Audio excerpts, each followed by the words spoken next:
Hey everyone, Coach Corey here, and I get asked all the time, Coach, I'm heading out on vacation. I need a workout that I can do. Now, a lot of times people, if you go to a hotel, they have some equipment there, and maybe they have a cable machine. They probably have some dumbbells. They might be mismatched. They might have a kettlebell or two, probably a deflated stability ball.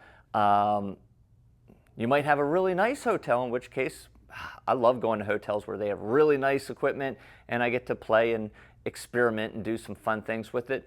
But sometimes I hear you go to a house, an Airbnb, you're staying with family and they don't have any equipment. What should I do? Well, I always recommend that you travel with one of these resistance bands. They take up no space, they have virtually no weight to them, and you can do a full body strength workout just with having one of these 1/2 inch, 1/4 inch, 3/4 inch bands.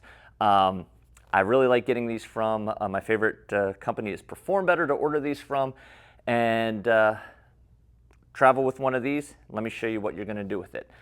We always start our workouts with jumping jacks, seal claps, and crisscrosses, right? Jumping jacks, arms reach over your head. Seal claps, arms are out in front, and crisscrosses, everything crosses in the middle. Now, if you're doing non-impact, no worries. You can still do your jumping jacks. You can still do your seal claps, and you can still do your crisscrosses with minimal to no impact whatsoever. How many of those? 10 of each of those. Now we're gonna get into our ramp. And we'll actually use the band for our ramp as well. Ramp stands for range of motion activation and movement preparation. This is to get us prepared for the strength movements that we are going to do. So the first one that we're going to do, stand with our feet nice and wide. It's going to be a side lunge. You have your hands way out in front of you. You stand up and you pull the band apart. Side lunge, pull apart. I'm going to do 5 or 6 on one side. Side lunge, pull apart, 5 or 6 on the other side. All right. The second one that we are going to do, here's what I want you to do with that one. I'm going to change this up. This is how my brain works. Change this up. We're going to do 30 seconds. Set a timer on your clock or look at the clock on the wall. You're going to do all one side because we're going to do 2 rounds of this. All one side, side lunge, pull apart. Remember which side you did. The second one that we're going to do is going to be a split squat with a rotation. Now, you have some options for this. You can rotate from the bottom. If you notice, whatever foot is forward, I rotate to that side. And then we can do a split squat. Up, down, twist. Up, down, twist. Some people do this without putting their knee on the ground. So they'll be hovering.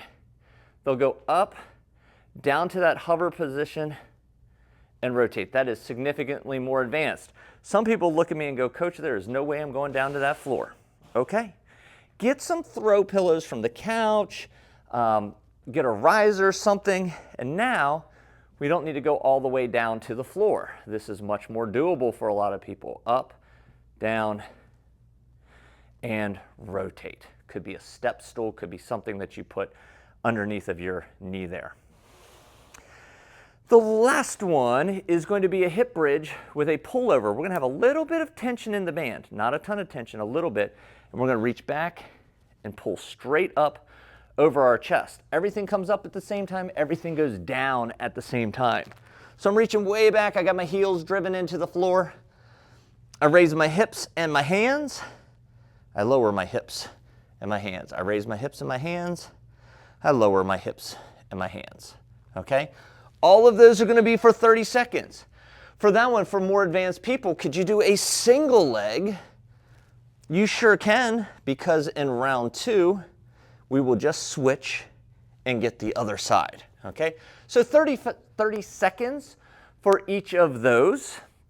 Once we are done those, shake it out, maybe move the pillows off to the side and get ready for your strength. So for the first strength move, we're gonna take the band, we're gonna turn it into a figure 8, and then I'm gonna take it around my body, okay? I'm going to hold it out, and I'm going to squeeze it together, okay? Like I was going to give you a hug, and then open it back up and give another hug and open it back up. Now, one of the complaints I get with the band is people will say that it is digging into their hands, okay? I'm not saying that you need to go out and get gloves, but if you take a washcloth or any cloth, could be a sock, and you put in there, now it's not going to dig into your hands and it feels so much more comfortable, okay? So we're going to get that fly motion for our upper body. You can do this in a circuit, meaning we're going to go from one exercise, now we do the next one, then we do the third one, then we do the fourth one, and we repeat. Or you could do 3 or 4 sets of that fly before moving on to the next one. You're going to do 10 to 12 reps, 10 to 12 reps of that, and then shake it out. All right, the second one that we're going to do is going to be a front squat. Now, if you're still new to exercise, maybe it's just a body weight squat. Maybe it's a squat where you're using the band out in front of you to help with some balance. If you've been exercising for a while, we can put our feet in the band. We can bring the band up right to the front of the shoulders. See how it's not behind my shoulders? I want it right here on the front of the shoulders, as if I were to let go, it's not going to go flying anywhere. So right here underneath my shoulders. And now I do my front squat. I sit down, I'll show you from the side, sit down, my elbows go out in front, and as I stand up, everything is neutral, like normal. Squat down, stand back up, squat down, stand back up. Again, 8 to 12 of those squats, shake it out, move it around. If it's a circuit, move on to the next one. Otherwise, you're going to do 2, 3, maybe 4 sets of those in a row. All right. The next one, you can do this one several different ways, okay? One is a loop it around your foot,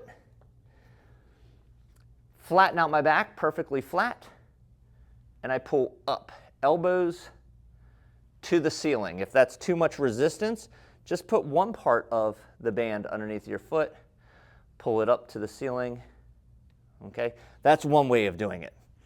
Another way of doing it, say maybe you're doing this at a park and there's a fence or something. I can show you, I'll move it to the side.